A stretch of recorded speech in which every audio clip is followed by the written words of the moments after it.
Delighted to have with me today my friend Vic Cappozzolo, who I have known for over a decade.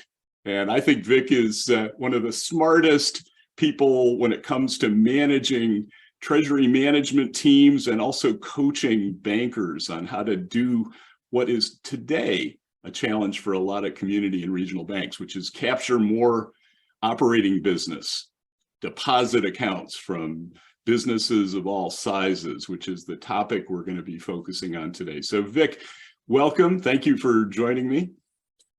Thanks, Ned. Thanks for the accolades. Yeah, they're all true.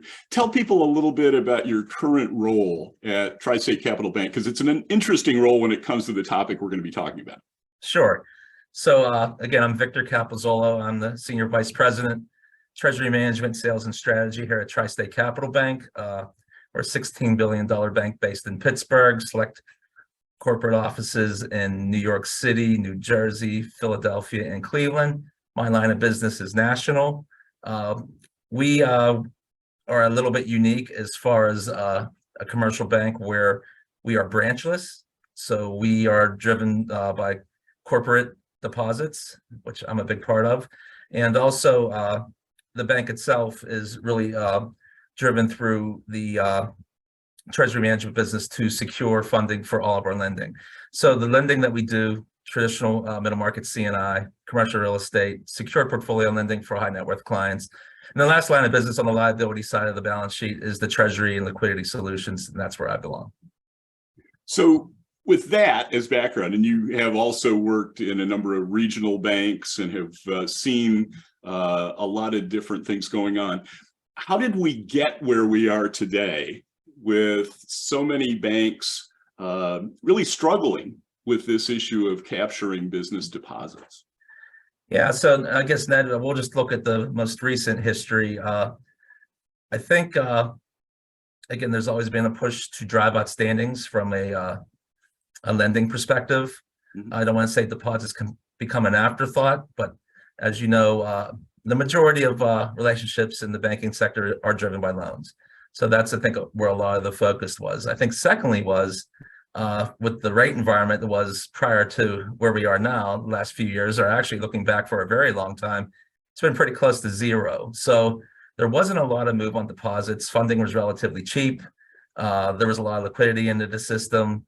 So there wasn't a big focus on that. And I guess lastly would be with the way commercial relationships are structured, I think you'll find that the focus is upon the loan, and the loan is an event driver. So something that's sparking that change. From a deposit gathering perspective, that's usually the opposite. There's really not an event that would drive somebody to move deposits unless it was service related, could be product related, sometimes rate related, but usually it's a little bit more of an effort to obtain a company's deposits than to lend them money.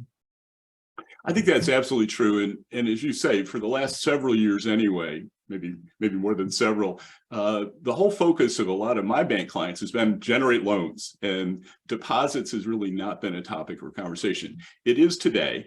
And one of the things that I'm curious about, when you think about particularly the role of the commercial team as a whole, and you think about the role of a relationship manager, as you point out, in many cases, focused for a lot of reasons on the lending products, now being asked to think about the depository side and the treasury management side. What are some things that a commercial relationship manager has to do differently today? Okay, I guess first I would start off, the sales cycle looks much different if it's a deposit-only relationship. If you are doing a loan closing and there's a projected closing date out there and you're working to get the treasury management and operating accounts all in place, that kind of sets itself. It moves much faster. But if it's a deposit-only relationship, it's a little bit more involved because there isn't that change agent there. So I think you need to adjust expectations accordingly and your strategy accordingly, where the deposit gathering may take a little longer than if you were doing a loan and obtaining deposits through that venue. The other thing I would mention is whenever you're out there, and this is more from a treasury management perspective, talking with the client, it's best not to position products. It says talk about a lockbox, talk about wire transfer, talk about controlled disbursements. it's best to speak in the parlance of the client, and they look at things from receivables and disbursements, short-term investing. And if you can establish a conversation in those terms, I think it is much more digestible and much more amenable to the client as far as the way you're positioning treasury management. I agree 100% with that. In fact, I've started to see banks when they talk about what they do on their websites to talk about things like receivables and payables, as opposed to talking about products, which I think is absolutely critical. One of the things I tell people is that they need to get their treasury management partners involved early in the process. Why, from your vantage point, is that important? Couple reasons.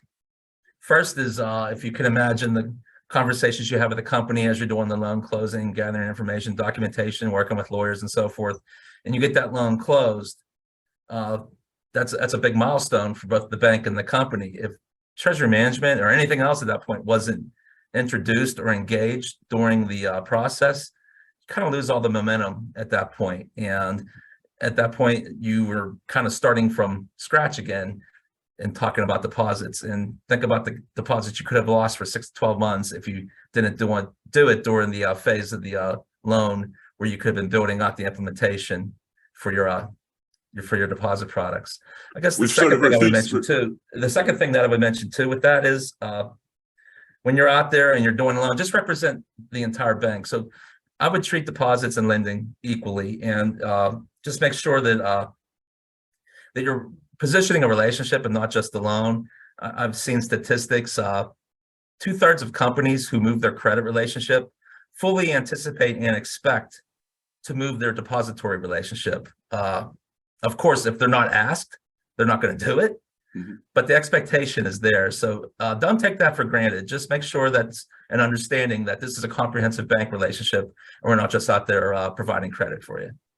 I think a couple of things you said are really important. One is, the old idea, we close the loan, then we'll get the deposits, is definitely not the way to operate today. In fact, I think one of the ways to keep momentum in prospecting is for lenders to be thinking about the fact that the conversations that they can engineer by bringing in their partners to focus on receivables, they can focus on payables, they can talk about other things and begin to position the bank as a resource in other areas, but it keeps momentum going, which is really important in prospecting. Yeah, absolutely. And to your point, Ned, as far as being a resource, and at all levels, national banks, regional banks, community banks, but I would say especially at the community bank level, I think a lot of companies and businesses look at their bankers as not just somebody who's providing credit, but as a resource not just for banking and financial services, but to become kind of ingrained and knowledgeable with their business. There's somebody they're going to fall back on for expertise, advice, experience, perspectives. And again, that's a great position to be in. And that's how you really solidify relationships, is through those types of conversations. So again, whenever you're out there representing the bank, talking about a loan opportunity, make sure you're talking about all aspects of the bank, because you want to be involved and engage as many touch points as you can with a prospective client. Yeah, one of the other things that I think this leads to is maybe suggesting to teams and to relationship managers that they might have deposit only or TM only type prospects, people that may not necessarily be interested or need to borrow.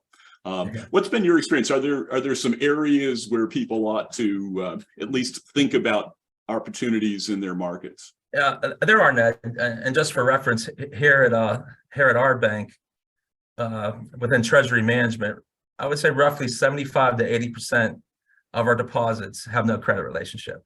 Okay. So they're being sourced directly by treasury management. Many banks is probably converse to that, just due to the nature of the banks that they are, or a branch network, or whatever it might be. But it is important to focus on the right targets to look for deposit-only relationships. Some of it's probably already in your existing portfolios. They're the usual suspects, such as escrow management opportunities, commercial real estate management opportunities, like homeowners associations. If you're working with any payment processors, companies that work with other people's money, tend to be smaller companies, but tend to have high dollar volumes and high level of transactions going through them. So that's somewhere to look at. And they usually don't have credit needs at that level. So And then I guess lastly I would mention is it's best to understand your bank. Every bank has its own niche, be it based upon the type of bank they are, their clientele, their geography, their vision. So I think if you look a little further into your own bank's definition of what they want to be and what they want to do, I think some of that might come out as far as the right targets to fish for. Yeah, I think it's a great answer. You also have to be cognizant as a banker of the position of the bank as a whole. Right. And at this stage, trying to understand the asset liability mix might lead you into certain types of situations. Right. Talk to me a little bit. I mean, is it worth chasing some hot deposit type relationships? Yeah, great, and very, very timely question. Now the rates are much higher than they have been in the recent past, or even past 10, 15 years. There is a lot of interest in interest-bearing deposits, but it's important to understand, number one, your bank's position. So your bank's balance sheet, are you deposit heavy already? If you're deposit heavy, you don't want to be going out there with premium rates for deposits. You can't deploy them. It's not really something that you want to attract. But conversely, if you are really loan heavy and you're looking for funding sources, you might give up a little bit of margin to bring in deposits at a higher rate so you can fund those loans and fund the growth. It's good to work with, if you have a capital markets desk or your finance office, to understand where the bank's position is as far as deposits and the loans, as far as what the needs are, short-term and long-term, but also be cognizant of the rate market. The rates have been, over the last year, really exploding, but there will be a time when they come down again. And the last thing you want to do is be offering long-term high-rate CDs 5 years from now, and maybe the rates are cut in half by then. And so it's something that you don't want to be haphazard on and just going out there looking for deposits and just throwing rates to attract new money. It's something you want to be thoughtful for. The last thing I would mention on that point, Ned, is that if you have a loan and if you have the operating accounts, it might allow you to be more aggressive to bring in higher cost deposits. So let's say the company has their loan with you and they have all the operating accounts at zero interest. It's all operating DDA. And they have other monies at other banks or wherever else that they're earning a nice rate of interest on. Well, you might be able to be a little more aggressive there, because at that point you could look at the overall relationship as far as margin and profitability, and you could maybe be a little bit more aggressive on a component of that. Now, if you were just leading with that, it might be a different story, but that's why it's more important to have a broader relationship. So when deposit opportunities come that might require a higher rate of interest, you're better positioned to talk about those. Yeah, and it's interesting that we sort of came to this point in the conversation without talking so much about the existing client relationships. And as you point out, there are a lot of businesses of all sizes that may have money elsewhere. And if you are the primary provider of credit, say, you do have some leverage in that relationship, and may be able to have a conversation that will enable you to draw some of that money back to the organization, perhaps with some more aggressive pricing. When we worked at, I was at other banks, some exercises, sometimes worthwhile, sometimes you did glean information out of it, was doing an analysis of your book of business to see which ones were credit only.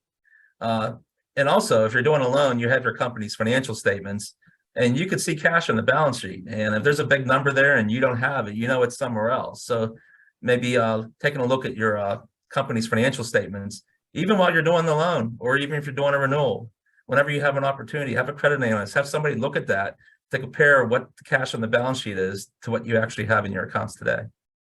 Yeah, I think that's a great recommendation. One other thing that I've always been curious about, again, and this gets to prospecting strategies. What's your opinion about having more credit review or cash management reviews, rather, with prospects, where you attempt to perhaps give them some advice about what they've currently got in place? Yeah, a lot of times we think about prospecting efforts as throwing an email out there and talking about a few bullet points about who you are and what you do. And that's great. But it's good, I think, to target select industries and focus on something that's pertinent to them. If it's a current event, or if it's some kind of regulation impacting their industry, or if it's something particular to that company. It doesn't have to be a conversation like, I want to do your loan, or I want to hold your deposits. Just talk about something that's relevant to them and strikes a chord with them that would allow them to take the next step to have a conversation with you. I think that's really important. Prospecting is talking more than just the select niche that you're involved with. For example, I'm in deposits at Treasury Management, but I talk with clients all the time about things that are totally outside of banking. It could be HR staffing levels. It could be insurance brokers. It could be anything along those lines. So I would just be open and be flexible to the types of conversations you have, even if it's the first conversation that you have. I think that's really important. Secondly, I think it's always important to call on a prospect when there's nothing going on.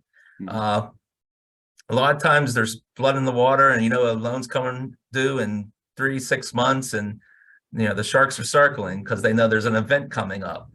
But that company may remember you when you talk to them 9 months after a closing. They said, look, we just closed this loan. It's a 5-year facility, but you always stayed in touch. And I think that goes a long way.